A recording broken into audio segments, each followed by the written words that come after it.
Bom, começamos pela correção dos exercícios da última aula. Era a atividade 4 da página 254, tá?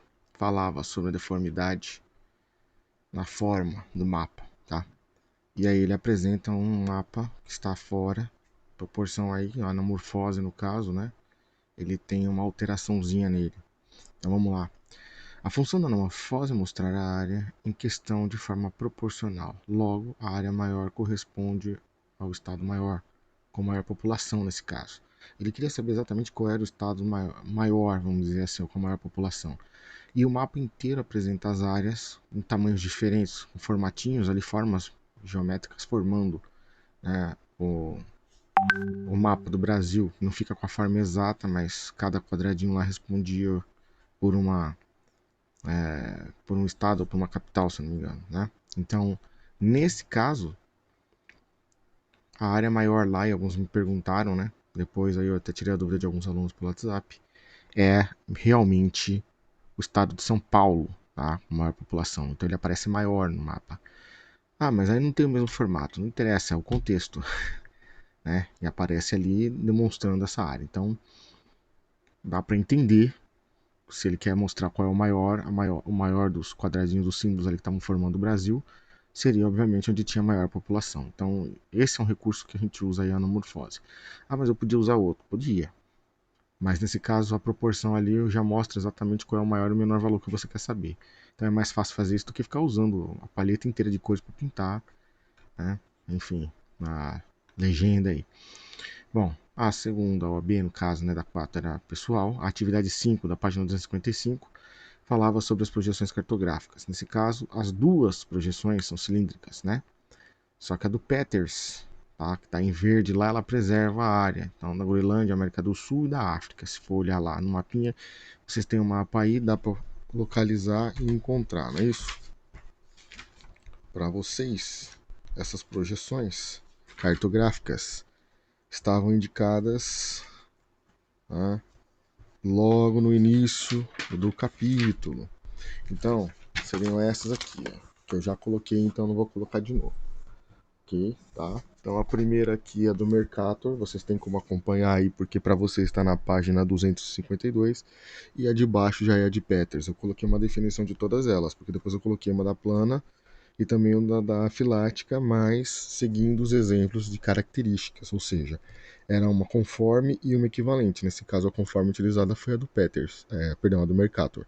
E aí a equivalente foi a do Peters. E logo depois ele queria um exemplo de equidistante de afilática, que ele citava no capítulo, então tá aí também a plana para mostrar isso e uma afilática, tá, como exemplo de afilática mesmo. Então, lembrando que elas são usadas para facilitar a transposição do real formato do mapa para o plano, ok? Enfim, o outro mapa, para quem não entendeu, ele colocava ao lado o mapa do Brasil, vou colocar aqui para vocês poderem ver melhor, e bem ao lado um outro mapa formado, né, só um esquemático no caso aí, mas formado por vários quadradinhos. E ele queria saber qual era o estado com a maior população. Olha aqui, ó. O formato maior é o SP, é de São Paulo. Então, por aqui você mostra a proporção, ao invés de pegar isso aqui e ficar deformando o formato, usando um monte de cor para isso e coisa e tal. Aqui a pessoa já consegue ver onde está o maior e onde está o menor, que geralmente é o que se pede. Ah, e se pedir outra coisa, aí você não vai ter que usar outra variável, tá? Eu vou ensinar para vocês o esquema das variáveis daqui a pouquinho. Bom, vamos lá que temos muita coisa para ver ainda. Os testes, tá? Da página 257, alternativa B. Então, ó, o arquivo não ficar grande demais, vocês acompanham aí. Na 257, o exercício 3 ali, tá? 1 e 2, no caso, considerando seus conhecimentos sobre cartografia, analise as afirmativas. O formato da Terra é semelhante ao de uma esfera e está no espaço, portanto não há parte de cima ou parte de baixo do planeta. Correto? Eu coloquei isso na lousa para vocês no começo do ano e falamos disso em 3 semanas, né? Eu sempre retomava esse assunto. E perdão, a opção 3, né, que seria a correta, no exercício 3 ainda, elaborar o mapa mundi com o norte na parte superior e a convenção. Nem todo mundo me mostrou essa. Eu estou esperando o pessoal me mostrar. esse exercício com o mapa, certo? Porque não adianta nada, você tem que tentar fazer, tá ok? Tem que pegar um mapinha lá do Atlas, e eu até ensinei vocês, a gente ia fazer isso antes da paralisação, né? Então, enfim, mas vamos lá. E a alternativa B da página 4 aí. Depois o em casa, tá? Tinha que fazer o croquis, muita gente me mandou o desenho, teve quem não me mandou nada. E o da página 259, tá? Ele quer saber novamente essa ideia do porquê o mapa preserva aí a forma e o outro não. O que, que é isso? O que, que é preservar a forma ou não? Vamos analisar aqui seguindo a proporção do tamanho, no caso aí, né, da Groenlândia e do Brasil. A Groenlândia, tá? Ela aparece nos mapas, mapa mundo que vocês podem ver aí. E novamente, vou mostrar isso aqui para vocês olharem no de vocês e acompanharem. Que está na página 252, mas eu coloquei no vídeo, no último vídeo, dá para vocês também olharem lá. Tem lá a página 252, tem a do Mercator, que é a conforme, e a equivalente, que é a do Peters. Notem que a do Mercator, ela deforma, ela mexe na proporção. Tá vendo aqui, ó? Groenlândia está muito maior que o Brasil. Na verdade, a Groenlândia é muito menor que o Brasil, mas é bem maior que ela. Então, isso mostra a deformidade aí, tá? Esse caso aqui é interessante. Por quê? Porque o mapa que está preservando o formato é o do Mercator, certo? Ah, mas e o outro, Mike? O outro tá deformadão. Olha aqui, ó. Vocês olharem aí, ó. Groenlândia tá aqui, ó a diferença do de cima. Ela está bem maior que o Brasil e aqui ela está bem menor que o Brasil. Porém, ele achata o polo lá, tá? Então, o que acontece no do Peters? O do Peters é meio chatinho para algumas coisas. Essa que é a grande verdade, tá? Por quê? Porque você não pode usar ele em qualquer situação. O mapa tem que ser utilizado na situação correta. Então, eu vou dizer para vocês o seguinte aqui. Ele é equivalente à área, e vamos dizer assim, a grosso modo em tamanho, a área dele. Preserva, mas ele mexe no formato. O do Mercator não. O do Mercator, ele preserva a forma da coisa, tá? Mas ele já vai alterar a área. Então, assim, um serve para uma coisa e o outro para outra, tá ok? Bom, vamos começar isso aí para vocês poderem entender o que eu estou querendo dizer. As representações cartográficas. Os mapas antigos, como é que eles eram? Eles eram feitos de vários materiais. Eu coloquei para vocês aí argila, cerâmica, eu já tinha falado disso tudo e até coloquei na lousa no começo do ano. E posteriormente pergaminho, ali papel. Como assim? Nós temos mapas nas áreas antigas onde viviam os primeiros grupos humanos. E então a gente tem a África, né, região ali da Mesopotâmia, e vai subindo isso, passando pelo Nilo, enfim. Então eles aprenderam a fazer ao longo dos anos os mapas também em papel, tá? Então, o pergaminho, no caso, e depois o papel. Então, isso foi evoluindo, foi ocorrendo uma subidinha ali, né? Entre África, Ásia e pro restante do mundo. E esses mapas antigos, eles tinham um monte de desenhos. Até o século XV, por exemplo, o pessoal, quando começou a aperfeiçoar os mapas mundi, como nós temos muito mais parecido com o que são hoje, eles faziam desenhos, faziam floreios, enchiam de figuras, de questões religiosas, míticas, enfim. O mapa era tudo floreado, porque ele era feito por um artista, e algumas dessas representações até significavam alguma coisa dependendo do contexto, tá? Tem um mapa aí no comecinho do capítulo para vocês darem uma olhada, tá? Que é um mapa que está na página, tá? 261, tá? Para vocês poderem acompanhar aí no de vocês, é esse mesmo que está em cima aí. Então ele tem um monte de desenho, inclusive pedia-se para fazer isso no exercício, depois a gente vai discutir isso daí, tá? Ou até a gente pode fazer agora, né? Fica mais fácil. Vamos tentar entender aqui. Que elementos que a gente consegue ver ali? A gente vê árvore, a gente vê morro, a gente vê rio, a gente vê feições litorâneas, né? O contorno do litoral, a gente vê o mar, a gente vê o oceano, a gente vê peixes, até outros animais. Tá aqui, ó. Né? O mapinha lá para vocês darem depois uma olhadinha lá. Esse aqui, ó. Tá? Como eu coloquei muito mapa ali depois, eu resolvi não pôr esse. Mas vocês podem olhar aí de perto que fica melhor do que colocar nessa tela. Que, né, independente de onde vocês forem assistir, vocês não vão ver nada dos detalhes. Mas dá pra ver os desenhos lá. Tem peixe, tem um monte de coisa nele. É só vocês darem uma olhadinha, tá? Então, os materiais eles usavam o que eles tinham à disposição. Então, primeiro a argila, depois a cerâmica, conforme a coisa foi evoluindo, o pergaminho e o papel. Agora, as linguagens gráficas elas vão sendo mais modernizadas a partir do que a gente tem um pouquinho antes do século XV ali para frente. Então, quais são essas linguagens? Como é que a gente separa isso? Bom, desenho, vocês já sabem. Todo mundo que passava por uma determinada área fazia isso. O homem pré-histórico desenhou em vários lugares. A gente tem cavernas por aí com esses desenhos, inclusive, tá? A gente chama de pinturas rupestres. Fotografia já é uma coisa mais moderna, né? Já estamos falando ali de 19 por aí. Colagens e outros objetos também já são mais modernos, a coisa foi evoluindo, tá? Então, para os padrões de antigamente, de quando se iniciou o processo, estava muito melhor. Né? E aí a gente tem as convenções. O que é a convenção? A convenção é um combinado, tá? É algo que você faz para padronizar, para ficar todo mundo usando o mesmo tipo, para não ficar tudo diferentão. Então, assim, a padronização ela é muito importante, pessoal. Eu falei para vocês no começo do ano que quando tem essas convenções cartográficas, quando se escolhe esses elementos e se decide que vai usar e passa-se para toda a comunidade que faz esse tipo de coisa, veja bem, você vai escolher as cores que vão ser usadas. Por exemplo, você não vai poder usar cor para qualquer coisa. Nem todo mundo respeita, Mike. Não. Mas é um plano que você siga, que todo mundo siga em aspecto internacional, isso para ficar padronizado, para cada país não fazer de um jeito, cada pessoa não fazer de um jeito diferente. Porque aí fica impossível ler o mapa. Por exemplo, quando os mapas não tinham o norte, não tinha a convenção que dizia que o norte do mapa, ou a parte de cima do mapa é o norte, que a gente vê também na Rosa dos Ventos. Como é que a gente fazia isso? Cada um colocava o norte no lugar do mapa e aí? Como é que você sabia onde era que você tinha que ir? Porque para cada um o norte era num lugar. O que na prática, bom, vamos ver isso mais à frente também, né? Porque o norte ele muda de lugar relativamente aí.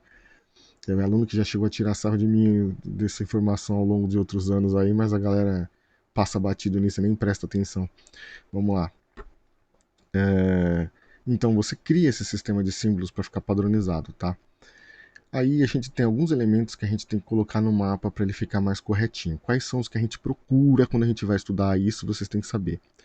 Primeiro é o título, e o título pode ter ou não a data, mas ele tem que informar claramente o que está no mapa, tá? Vou mostrar o mapa para vocês aqui. E vocês estão vendo aí, ó, qual que é o título desse mapa. Olha em cima aí, vocês têm na apostila também, tá? Tá lá, ó. Para vocês é a página 263, mas eu coloquei o recorte aqui para a gente acompanhar. Vou usar o mouse agora, olha só. Então, pera aí. Aqui, ó. Olha aqui, ó, onde está o cursor do mouse.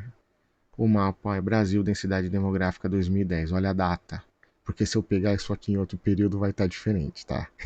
Então eu preciso observar sempre o período. Ah, mas se fosse o século, dá no mesmo, tá? Sempre vai haver diferença. Às vezes não altera muito, mas altera, então é preciso, tá? Então o título tá aqui, ó. Tá? Ele indica a área abrangida pelo mapa e o tema. Então, ó, é o Brasil, não é a Argentina, e densidade demográfica, ou seja, a quantidade de pessoas, ok?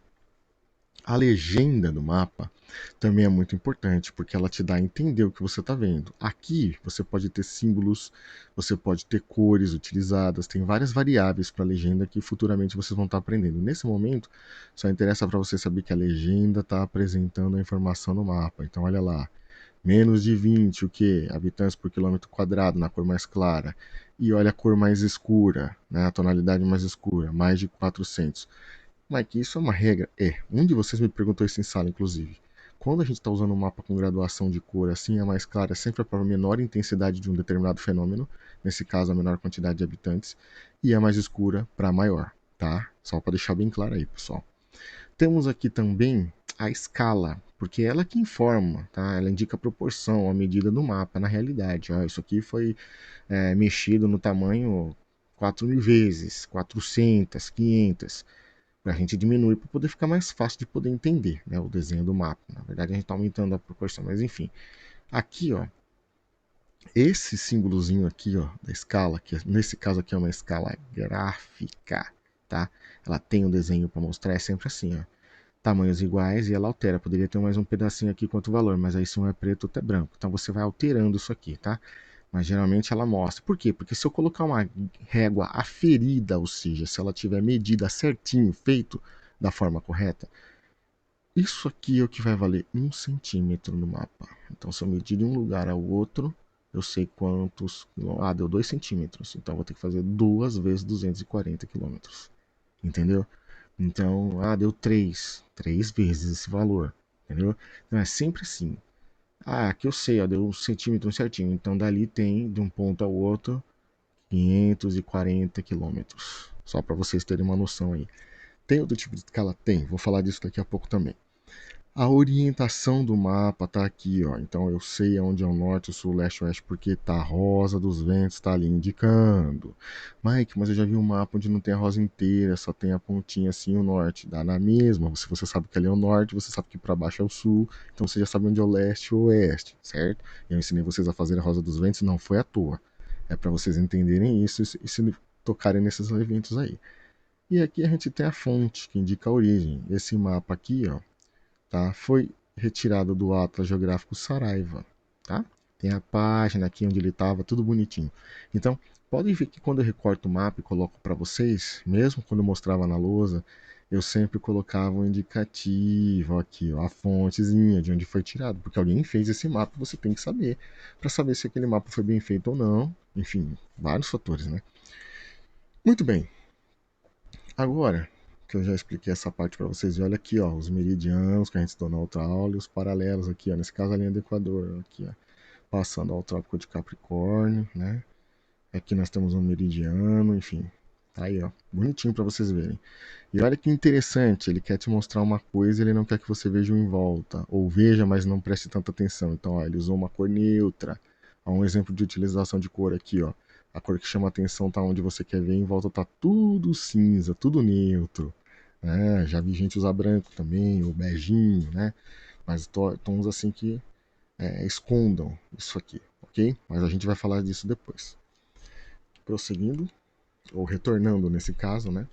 Então a gente tem aí outros elementos a serem observados, tá? Tá aqui o título, tá a legenda, a escala cartográfica, que ela pode ser numérica ou escala gráfica, que é no caso que geralmente vem no mapa é a gráfica. Porém, vocês podem achar mapas maiores, aonde vai estar a escala numérica, tá? E aí, ó, plantas, cartas e mapas, né? São as proporções do que a gente estuda, tá? Aí antes que alguém me pergunte, mas e aí, Mike? É tudo igual? Não é tudo igual? Tem diferença entre eles? Ou é tudo igual, não tem importância, eu posso usar o que eu quiser, quando eu quiser, como eu quiser, tá?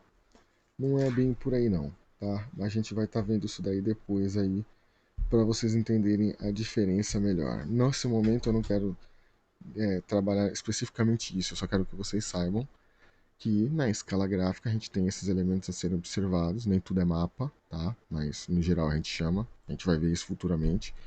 E o que eu quero que vocês entendam é que tem a escala, tá? Tem dois tipos, vou citar porque a apostila trabalha nisso agora, mas eu preferia voltar nisso depois em outro momento. A fonte, a orientação e aqui, ó, muitos mapas têm tema diferente, então a gente chama de mapa temático, ok? Muito bem. Temos aqui um exemplo da escala numérica, tá? É uma razão ou uma fração. Como é que pode ser apresentado isso? Então, por exemplo, se ele apareceu 1 com a barrinha do 100 lá, então ele é 1 sobre 100, só para deixar bem claro aí o valor. 1 sobre 200, 1 sobre 300, para indicar como se foi mexido lá na proporção lá. E 1 para 100, né? Que é quando a gente coloca a divisãozinha ali para mostrar. Então, ó, a realidade da medida está aqui, é 100 vezes. E o numerador que indica no mapa está aqui, ó, 1, tá? Esses valores podem aparecer diferente? Pode, mas geralmente é algo parecido com isso daqui, só mexendo aqui na numeração. Qual é a escala mais comum que a gente vê nos mapas na idade de vocês? É a escala gráfica. E aí, aqui, ó, uma linha reta horizontal, tá? Dividida em partes iguais. Olha aqui, ó. Não é parecida com aquela que a gente viu no mapa lá? Então aqui, 1 centímetro na régua equivale a 1 quilômetro. Tudo bem? aqui nós temos um outro exemplo aí com relação à questão do município de São Paulo. E eu quero que vocês observem bem as condições que a gente tem aqui embaixo, pessoal. Olha os desenhos aqui, os símbolos que eu falei que pode aparecer no mapa. Então, ó, tem edificações, né? Ruas, ó, tem o rio aqui também, né? Ó, o lagozinho aqui, ó. Então, corpos d'água, a gente consegue ver aqui, ó, onde tem água no mapa, a representação, ó. Tudo bem? Rio intermitente, aqueles que desaparecem de vez em quando, aqui a gente não está vendo nenhum, mas pode acontecer de ter um lugar onde está listradinho no mapa, principalmente o mapa mundi, pode. Lembre-se que tem rios que se formam de geleira, a gente já estudou isso, né? No degelo, quando o gelo derrete, certas épocas do ano, ali se formam rios também. Então, área vulnerável, ó, ferrovia, olha a indicação aqui, ó, quase toda cidade no mapa tem uma ferrovia, tá? Ó, o rio aqui, ó, correndo aqui, ó, então ó, o riozinho aqui, ó, na Avenida do Estado, correndo em volta, tá? A estrada de terra, que às vezes a gente vê, nesse caso aqui, ó, olha a ferrovia aqui, ó, tá? Então a gente consegue ver os elementos que estão no mapa sendo descritos aqui e a gente tem esse outro elemento aqui que mostra algumas dessas variáveis. Agora veja bem, depende muito do cartógrafo que fez isso, tá? Só para deixar bem claro. Bom, vamos terminar por aí porque tem muita coisa. Então, os exercícios aí, tá? O exercício lá que eu ia falar com vocês, tá aí, ó, elementos como árvores, morro, rios, feições litorâneas, o mar, o oceano, os peixes, animais, que a gente já tinha visto. O outro elemento que ele pede para identificar lá, no caso aí, é a caça, né? Corte de árvores, as pessoas descansando na moradia, portugueses vigiando o trabalho indígena, estão presentes naquele mapa lá. E é fundamental para o conhecimento de novas áreas conquistadas pelos colonizadores europeus, porque eles estavam ali buscando dinheiro, foi por isso que eles gastaram tanto dinheiro investindo nas embarcações, tanto dinheiro investido na melhoria dos mapas, na melhoria dos instrumentos de navegação. Ok? Gente, eu sei que vai ter dúvidas. Os exercícios para vocês fazerem em casa estão aí. A tarefa eu não mandei fazer tudo porque eu não fiz a aula inteira, tem a outra parte dela. Por isso que eu disse que tem coisa que eu vou trabalhar direito depois com mais tempo. E até mais.